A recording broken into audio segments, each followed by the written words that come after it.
Hi ಎಲ್ಲರೂ ಹೇಗಿದ್ದೀರಾ? ಬನ್ನಿ ಇವತ್ತು ಸಿಂಪಲ್ಲಾಗಿ ಹಾಗೆ ಟೇಸ್ಟಿಯಾಗಿ ಪನ್ನೀರ್ ಕರಿ ಮಾಡೋದು ಹೇಗೆ ಅಂತ ನೋಡ್ಕೊಂಬರೋಣ. ತುಂಬಾ ರುಚಿಯಾಗಿರುತ್ತೆ. ಸೇಮ್ ನಾವು ಹೋಟ್ಲಲ್ಲಿ ತೊಗೊಂಡಾಗ ಹೇಗಿರುತ್ತೆ ಟೇಸ್ಟ್ ಅದೇ ರೀತಿ ಇರುತ್ತೆ. ಬನ್ನಿ ಈಗ ಅದನ್ನ ಮಾಡೋದು ಹೇಗೆ ಅಂತ ನೋಡ್ಕೊಂಡು ಬರೋಣ. ನೋಡಿ, ಮೊದಲಿಗೆ ಒಂದು ಪ್ಯಾನ್ ತೊಗೊಂಡು ಅದಕ್ಕೊಂದು 2 ಸ್ಪೂನ್ ತುಪ್ಪ ಹಾಕ್ಕೊಳ್ತಾ ಇದ್ದೀನಿ.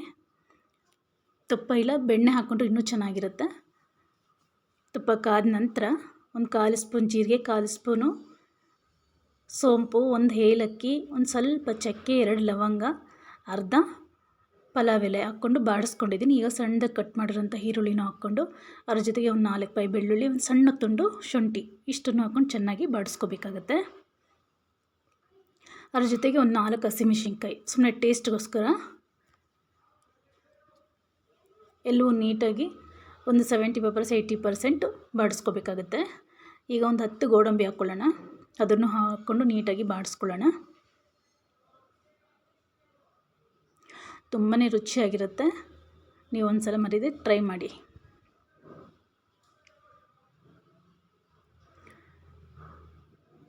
ಬೆಣ್ಣೆ ಹಾಕೋದ್ರಿಂದ ಇನ್ನೂ ಟೇಸ್ಟು ಚೆನ್ನಾಗಿ ಬರುತ್ತೆ. ಈಗ 2 ಟೊಮೊಟೊ ಸಣ್ಣದಾಗಿ ಕಟ್ ಮಾಡಿ ಹಾಕ್ಕೊಂಡಿದ್ದೀನಿ. ನಾನಿಲ್ಲಿ ನಾಟಿ ಟೊಮೊಟೊ ಹಾಕ್ಕೊಳ್ತಿದ್ದೀನಿ. ಪಾರಮ್ ಟೊಮೊಟೊ ಹಾಕ್ಕೊಂಡ್ರು ಚೆನ್ನಾಗಿರುತ್ತೆ. ಇದನ್ನು ಚೆನ್ನಾಗಿ ಬಾಡಿಸ್ಕೊಳ್ಳೋಣ.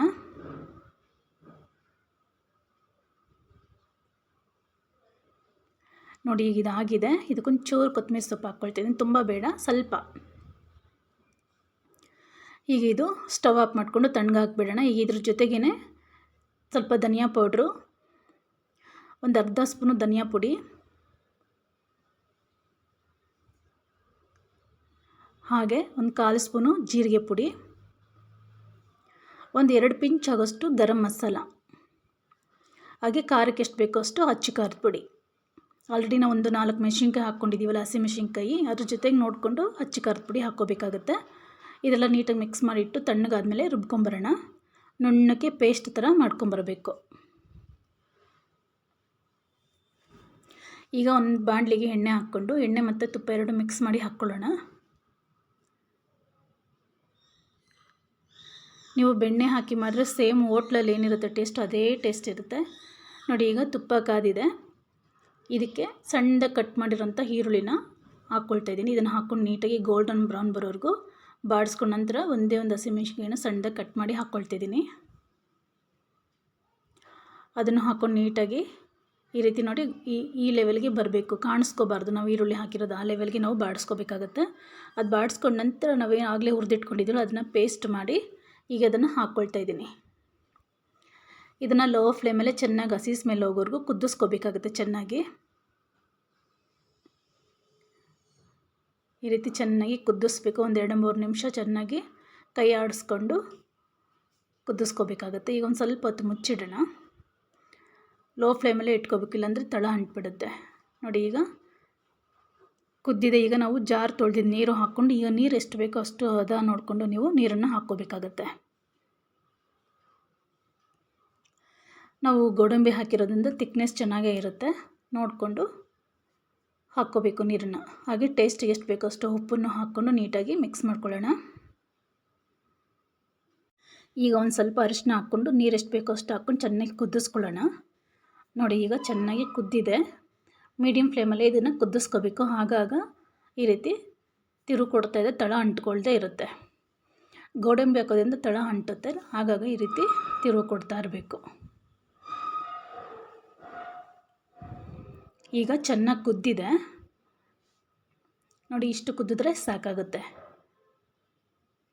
ಈಗ ನಾವು ಕಟ್ ಮಾಡಿಟ್ಟಿರೋಂಥ ಪನ್ನೀರನ್ನ ಹಾಕ್ಕೊಂಡು ಮೀಡಿಯಮ್ ಫ್ಲೇಮಲ್ಲೇ ಒಂದು 5 ನಿಮಿಷ ಬೇಯಿಸ್ಕೋಬೇಕಾಗುತ್ತೆ. ಇದನ್ನು ಪನ್ನೀರನ್ನ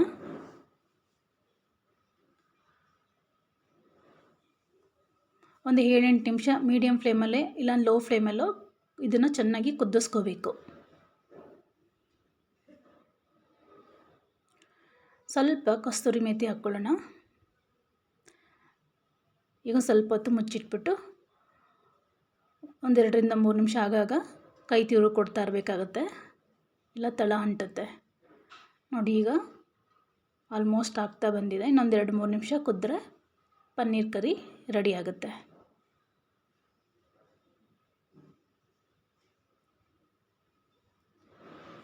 ನೋಡಿ ಈಗ ಇದಾಗಿದೆ, ಈಗ ಪರ್ಫೆಕ್ಟಾಗಿ ಆಗಿದೆ.